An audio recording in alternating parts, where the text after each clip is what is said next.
Hello friends, welcome to the video lecture series of the subject Basic Electrical Engineering.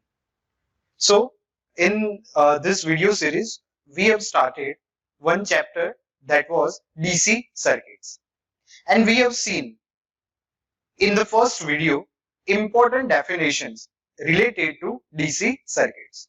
That was the voltage, current, power and energy. So in any DC circuit, there will be some circuit elements. Without that circuit elements, that DC circuit cannot be made. So in this video, we are going to study about that circuit elements, and that circuit elements are nothing but a resistor, inductor and capacitor. So in any electrical circuit, you will see these components, and these components are resistor. You can see the symbol of resistor here, inductor and capacitor. We are using these symbols in circuit diagram, but the component are not like this as you can see in this symbol. And how this component works, so in this video we will see one by one all the components: resistor, inductor and capacitor. So let's first see what do you mean by resistor and what do you mean by resistance. So we often heard the definition of resistance as it is the oppositions to the electric current. So basically, resistor is an element and resistance is the property of that element. And every element is having some and some resistance in it. And it is its value, the value of resistance is depends on the nature of the element or the material you have used. So whenever we are applying EMF to any element, then there are some free electrons, and that electrons are moving from atom to atom, and also that elements flows outer side of that element. So that electron when come back to the material, then it collapses with the atom, parent atom, which was inside that material. So the collapsing of free electron with the atom will be the loss of electrons, some loss of free electrons, and this loss is nothing but the resistance, because this will decrease your electric current. So whenever electric current, or you can say you have applied electricity or a EMF to any conductor, then there will be some opposition due to that element, due to that material, and it is known as the resistance of that particular material. So the opposition offered by a substance to the flow of electron is known as the resistance. So you can see in this figure, there is a red dot which representing a free electron, and whenever free electron are moving inside any conductor, it collapses with so many atoms, and in this collapsion there will be loss of so many free electrons, and this loss is nothing but the resistance of that particular material. So on which factors the resistance of particular material depends. So first of all, we will see one formula of resistance, how we can decide that this material, you can see one material here, we have taken one piece of any wire, and this wire is having some resistance, this piece of material is having some resistance. So how we can determine the value of this resistance? So what we have to first measure to find the resistance of this wire. So first we have to measure the length. So we can say that resistance of any material is directly proportional to the length. Because if length is small, then the collapsion of free electron with atom will be small, because in this much of area only collapsion will happen. And if length is increased, then collapsion will be more. Electron have to pass through more length. So collapsion will be more and loss of electrons will be more. So we can say that as length increases, resistance of material will increase. Next, there will be some area of your conductor. So if area changes, then resistance will be changed. How resistance is proportional, or how resistance is related to area? So you can see that if area is increased, then electron will have much space to pass from one end to another end. So there will be wide area. So electron can easily pass through that conductor without collapsing with the atoms. So we can say that if area is increased, then collapsion will be less and free electron will be as it is, or some amount of electron will only be lost, not more electron will be lost. So we can say that if area increase, resistance will be small. So resistance is inversely proportional with the cross sectional area of that conductor or a wire. First, resistance was directly proportional to the length, and secondly, resistance is inversely proportional to the area. So what is the third factor, which is deciding factor, that how much is the value of resistance of this conductor? If you have measured the length, if you have measured the area, but the same length and same area of different material is not having the same resistance, because it is also depending on the nature of material, that of which material you are using this conductor. That means if the same length and same area of the copper wire and the same length and the same area of the another aluminum wire having the different resistance, different value of the resistance, just because it is the property of material that how much electrons are free and how much valence electrons are there in their most outer orbit. So every material has different number of valence electron. So that means every material has different resistance. And the fourth and most important factor, and that factor is the temperature. With effect of temperature, there will be change in resistance. Some material has more number of free electrons as temperature increases, and some material has properties like that if we increase the temperature, then free electron will be lost, because there will be more velocity to that free electrons that collapse with the atoms, parent atom inside that material, and so many electrons are lost in that collapse. So we can say that there are four important factors which is deciding factors to decide, to find the value of any conductors or any materials resistance. First factor is the resistance is directly proportional to the length of that material.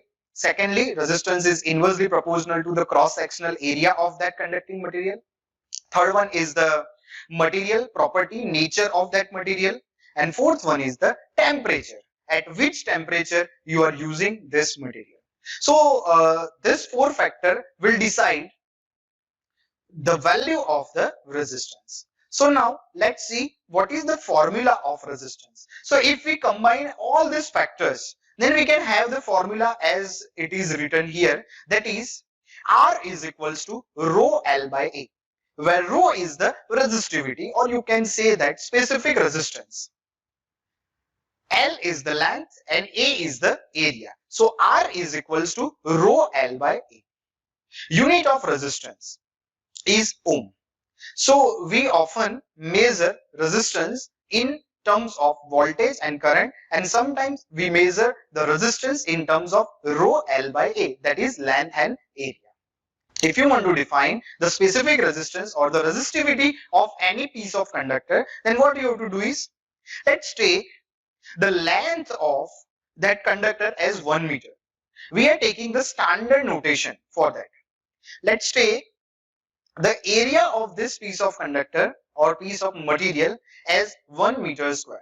So if you are taking length as 1 meter, area as 1 meter square, and let's say that resistance is 1 ohm, and if you put all the values in that equation, that is R is equals to rho L by A, then we can define the specific resistance as the value of resistance at unit length and unit area.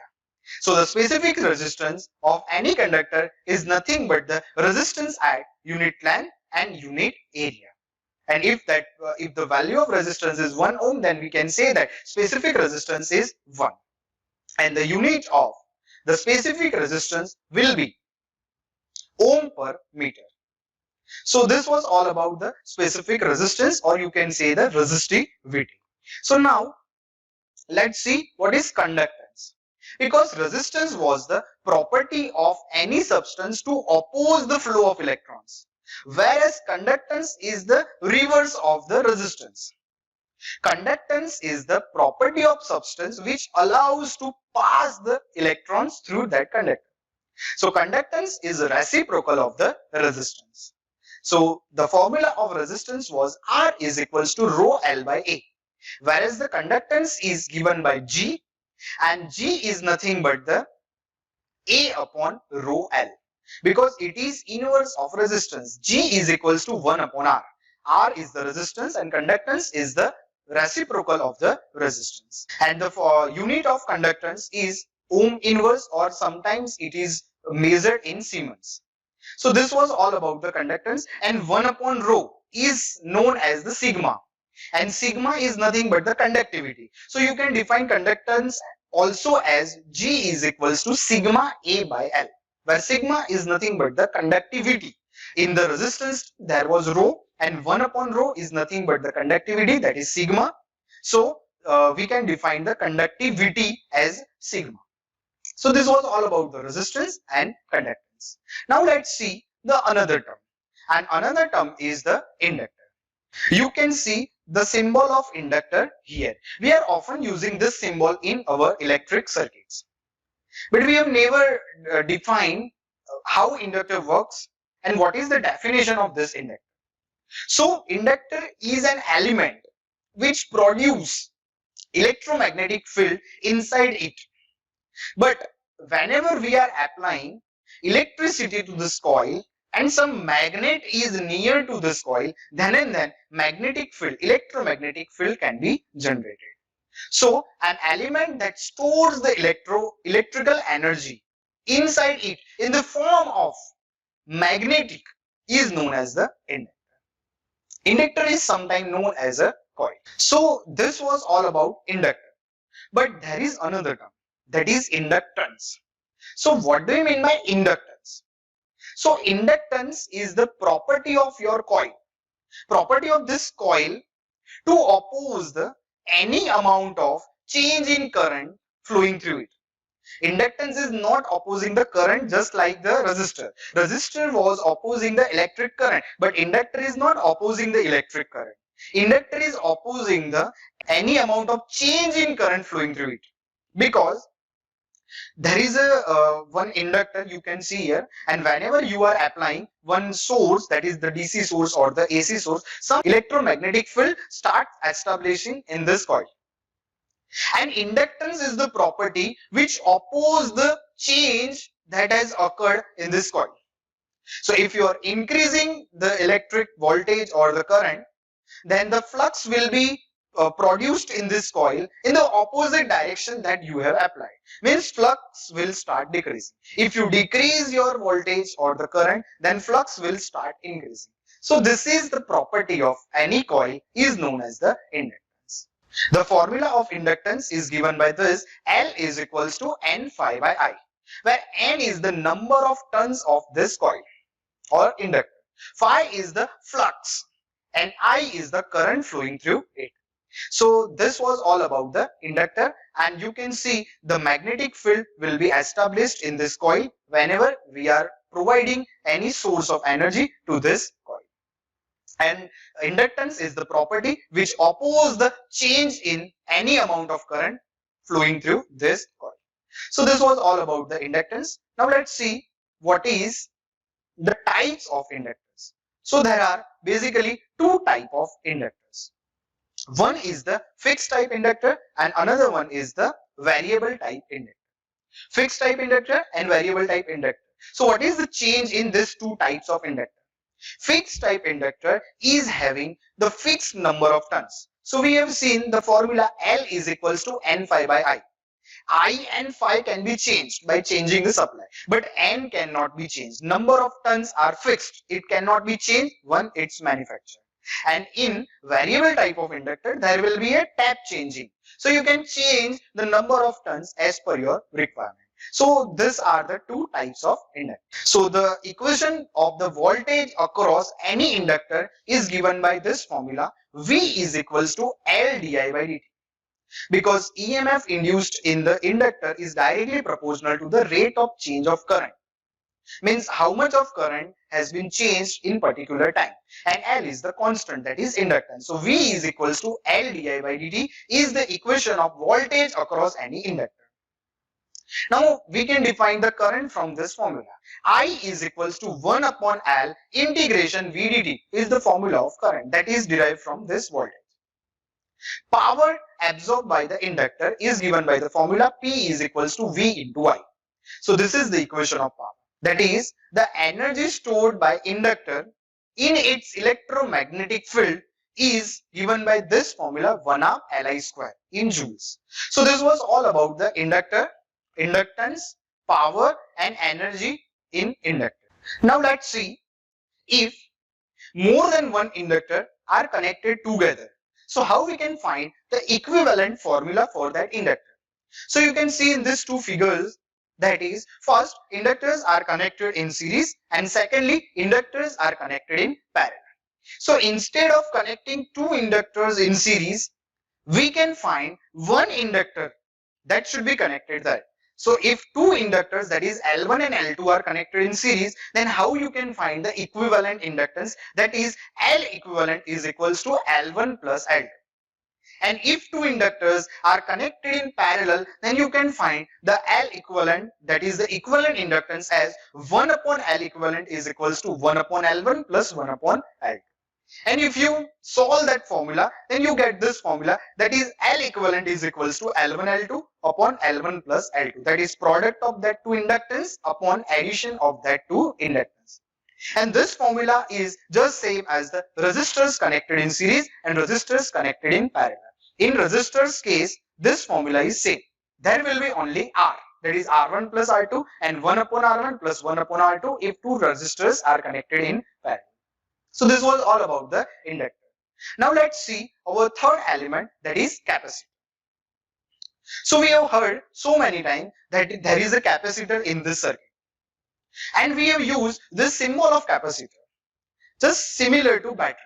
But in battery, there is a positive terminal and there is a negative terminal. Both is not having the same length in the symbol. But here in capacitor, there is the same length, because both plates will be carrying the equal charges. So that means the number of positive charges on first plate will be equal to the number of negative charges in the another plate. So what is the definition of capacitor? So capacitor is made up of the two conducting plates, and between that two conducting plates there will be some dielectric material, and that dielectric material will not allow your electrons to pass from one plate to another plate. And this means that electric charge will be stored and on that plates. So we can say that capacitor is nothing but the energy storing element. Inductor was also the energy storing element and capacitor is also the energy storing element. But inductor was storing the energy in its electromagnetic field, whereas the capacitor is storing its energy in its electric field. So we can define capacitance as the capacity or the ability of that capacitor or the conducting plate to store the charge on it. So capacitance is the ability or the capacity of that conducting plate to store the electric charge on its plates, or you can say on it. So capacitance is often symbolized as C and unit is Farad. And the formula for capacitance to find is the C is equals to epsilon naught epsilon R A upon D, where epsilon is the permittivity of the material that you have used in that dielectric medium. A is the area of your conducting plates and D is the distance between that two plates. So you can find the capacitance if you know all this formula. And capacitance is very useful. You can define capacitance also by this formula, C is equals to Q by V. And the formula for current and voltage in the inductor, we have first defined the formula for voltage, because voltage EMF is induced in the inductor or any coil is directly proportional to the rate of change of current, that is V is proportional to di by dt. But in case of capacitor, we will first define current, because we know that current will pass through that capacitor till the charges are changing. Once charges are not moving on that capacitor plates, no current will flow through that capacitor. So we can say that I is nothing but dq by dt. Current through that capacitor is proportional to the rate of change of charge passing through that path or passing through that one plate to another plate of a capacitor. And if you put Q is equals to CV in that equation and C made constant, then I is equals to C dV by dt is the equation of the current through this capacitor. So I is equals to C dV by dt. And if you make V subject from this equation, then you get this equation as V is equals to 1 upon C integration I dt. And this is the formula for the current and voltage of the capacitor. Power absorbed by capacitor is given by the same formula, P is equals to VI. You can put the equation of V or I in this equation. And the energy stored by the capacitor in electrical form, in electric manner, that is given by this formula, that is 1 half CV square in joules. In resistor, there was loss of energy, no storage of energy. In inductor, there is a storage of energy in terms of electromagnetic form, that is 1 half Li square. And in capacitor, there is a storage of electricity in electrical form, that is 1 half CV square. So this was the capacitor. Now let's see some connection of the capacitor as we have seen of the inductor. So if two capacitors are connected in series and if two capacitors are connected in parallel. So the formula for capacitor series connections are changed now. In resistor and inductor, if two resistors or inductors are connected in series, then we have directly added the value of that two resistors or the inductors. Whereas in capacitor, if two capacitors are connected in series, then you can define the equivalent capacitance as C, 1 upon C equivalent is equals to 1 upon C1 plus 1 upon C2. Or you can solve that equation as C equivalent is equals to product of that two capacitance, that is C1 C2, upon addition of the two capacitor, that is C1 plus C2. And if two capacitors are connected in parallel, then there is a formula of directly adding, that is C equivalent is equals to C1 plus C2. So this was the some connections of capacitance. If more than one capacitance are connected in circuit, then you can find the equivalent capacitors like this. So this was all about the electric circuit elements, that is resistor, inductor and capacitor. Thanks for watching this video. Stay tuned.